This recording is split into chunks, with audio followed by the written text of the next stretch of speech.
할렐루야. 하나님께서 여러분의 삶에 놀라운 은혜를 함께 하시기를 축복합니다. 자, 내일은 MCF 예배가 기도회가 있어서 아침 6시에 진행을 합니다. 그래서 같이 참석하시면 좋겠고요. 혹시 또 시간을 착하게 해서 아침에 너무 일찍 오시면 죄송할 것 같아서 미리 말씀을 드립니다. 자, 우리 예수님의 어린 시절의 이제 마지막을 우리가 보고 있습니다. 나사렛, 예수님 고향이 이제 나사렛. 원래 태어난 곳은 베들레헴이지만 자라나신 곳은 나사렛인데, 나사렛에서 예루살렘까지 제가 저번에 60km라고 말씀드렸는데 그게 아니고 120km입니다. 120km 먼 거리죠. 그래서 3일, 넉넉 잡아서 3일 정도 길을 가야 되는데, 당시 사람들은 갈릴리에서 바로 직진해서 예루살렘으로 내려가면 이 사마리아 땅인데, 사마리아 땅은 통과하지 못했기 때문에 건너편으로 가서 내려와서 다시 건너편에 오늘은 그런 경로를 거쳤다고 합니다. 아무튼 이렇게 120km 되는 3일 길을 갔기 때문에 한꺼번에 내려가는 거죠. 사람들이 무리를 지어서. 그렇게 하는 이유는 여러 가지가 있겠지만 무엇보다도 당시에 험한 시대이기 때문에 도적대가 나타나서 해할 수도 있고, 그래서 마을 사람들끼리 갈릴리 나사렛 사람들끼리 쫙 가고 가나 사람들끼리 쫙 가고 이렇게 했겠죠. 그래서 한꺼번에 갔기 때문에, 또 주위에 다 아는 사람들이기 때문에 아이들이 가다가 앞에 있는 친구하고 놀러 가기도 하고, 잘 때도 다 이렇게 같이 자는 것이 아니고 마을 사람들끼리 있는 곳이면 어느 곳이든 잤기 때문에 솔직히 큰 문제는 없다고 생각을 했던 겁니다. 자, 그래서 3일 길을 갔는데, 이 3일 길을 가고는 성전에서 이렇게 잘 지냈다가 유월절을 다 지키고 내려오는 길에 아이를 첫 하루 지나고 난 뒤에 아이가 사라졌다는 것을 알게 되는 거죠. 그래서 거꾸로 부모가 찾아 올라가서 성전에 갔더니만 예수님이 태연하게, 그러니까 성전의 뜰에서 선생님들하고 같이, 그 선생님들은 전문적인 율법을 가르치는 사람들입니다. 일종의 교수들이죠. 교수님들과 같이 하나님의 말씀에 대해서 묻고 답하기도 했는데, 묻기만 한 게 아니라는 겁니다. 답하기도 했는데 선생님들이 깜짝 놀랐다는 거예요. 왜 그렇게 했어요? 12살 난 아이가 성경에 대해서 깊게 깨닫고 있다는 거죠. 옛날에 사서 3경, 사서 5경, 어린 나이에 천재들은 어떻게 합니까? 달달달 외우는데, 달달달 외우는 것에 그치지 않고 핵심을 꿰뚫고 있다는 거예요. 그래서 어느 구절을 얘기하느냐, 그건 너도 알고 나도 아는데 핵심이 그게 아니고 이 전체적인 맥락에서 어떤 뜻을 가지고 있는지, 그 질문에 대한 답이 바로바로 나왔다는 겁니다. 성경을 통으로 꿰뚫었다는 거예요. 그것을 예수님에게서 우리가, 물론 하나님의 아들이시니까 당연히 그렇겠지라고 생각하실 수 있는데, 물론 그렇게 보는 면도 있지만, 여러분 생각해 보십시오. 이 성경을 누가 강조해서 가르쳤겠습니까? 혼자 독하게 해서요? 여러분 그렇게 생각하시면 너무 예수님을 이상화시키는 겁니다. 어렸을 때 회당에서 말씀을 배운 것이죠. 누가 그렇게 한 겁니까? 그것은 부모님이 한 겁니다. 단순히 예수님이 모든 것을 떠나서 그냥 홀로 독야청청해서 천성천하 유아독존 그렇게 하신 게 아니라는 거예요. 예수님은 당시에 있는 부모님의 영향, 아버지, 어머니의 영향을 충분히 받은 분이었고, 물론 그런 것에 예속되지는 않았습니다. 이 부모님이 어떤 부모님입니까? 해마다 유월절이 되면 41절에 보시면 그의 부모가, 통상은 남자들만 가거든요.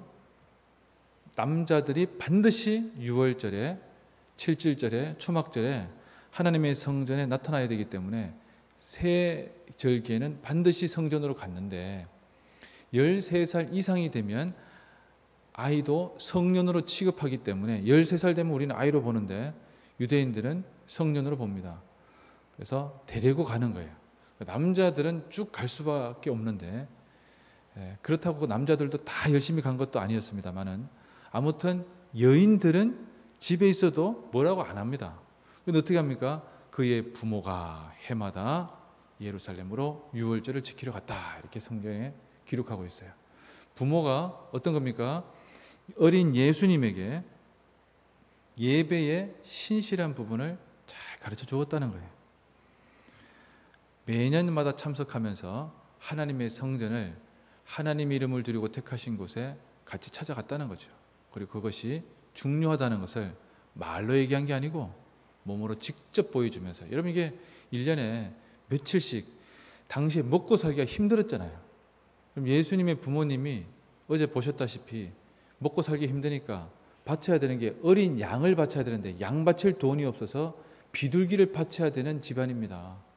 그런데 며칠씩 가야 되는, 가는데 3일, 내려오는데 3일, 가서 머무는 게 최소 일주일 이상이 되는, 도합 거의 한 달 가까이 되는 여정이 될 수 있거든요. 그런데 그런 여정이 되는데 그거를 이렇게 먹을 게 많아가지고요 막 싸들고 간 게 아니에요. 먹고 힘들어가지고 구걸했을 수도 있습니다. 근데 그런 과정을 거치면서도 해마다 성전에 가는 길을 놓치지 않았다는 거예요. 얼마나 부모가 예배에 중심과 관심을 두고 있는지를 알 수 있는 대목이에요. 자, 그래서 예배의 중심과 관점을 두고 있는데 예수님께서 그런 부모님의 마음을 이해하는 차원을 넘어서죠. 말씀을 읽고 말씀 가운데에서 부모님이 나에게 해주신 말씀, 어떤 말씀입니까? 너야말로 네 엄마가 돌에 맞아 죽을 각오를 하고 태어난 아들이다. 이 백성을 구원할 메시아다. 그럼 그걸 누가 가르쳐 주겠어요? 부모가 가르쳐 줬겠죠. 여러분, 예수님께서 말씀을 통해서 부모님의 말씀을 듣고 말씀에 대한 깊은 깨달음 속에서 자각하게 된 것입니다. 그래서 어떻게 됩니까? 하나님의 성전에서 이 성전이 내 아버지의 집이다라고 고백했다는 겁니다. 여러분, 이것을 우리가 한번 깊게 보았으면 좋겠습니다. 우리의 자녀들에게, 아이는 하나님께 속한 자녀들입니다. 우리 부모에게 잠시 위탁했을 뿐입니다. 이것을 깨닫는데 너무나 많은 시간이 걸리죠. 이 아이가 내 것이고 내 마음대로 하고 내 생각과 뜻을 함부로 주입할 수 있다고 생각하는 것. 그래서 이 세상에 하나님의 말씀을 가르치기보다는 이 세상의 헛된 가치들로 아이들을 양육시키는 것, 그것이 얼마나 위험하고 하나님께서 우리에게 주시는 귀한 사명을 헛되이 하는지 때로는 돌아볼 때마다 저 자신도 참 많이 회개합니다.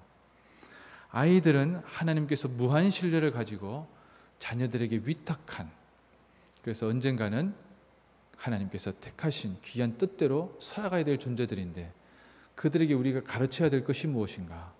예수님의 부모님처럼 예배 중심으로, 말씀 중심으로 살아가야 될 것을 가르쳐도 부족하지 않겠나? 그래서 잠언 22장 6절에 이렇게 참 찾아보죠. 잠언 22장 6절, 우리 자녀들에게 무엇을 가르쳐야 될 것인지에 대해서 당위성이 나와 있습니다. 잠언 22장 6절,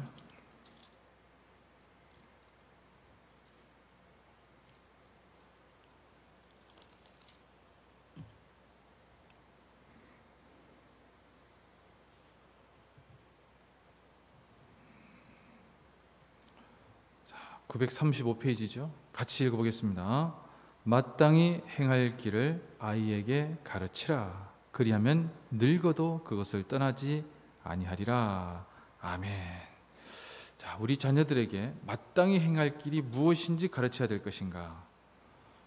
마땅히 행할 길, 하나님의 말씀을 예배 중심으로 기도해야 된다는 것을, 아주 단순한 진리인데 그 진리를 자녀들에게 몸소 행하고 실천하면서 가르쳐주면 어떨까 싶습니다. 그러면 늙어도 그것을 떠나지 않을 것입니다.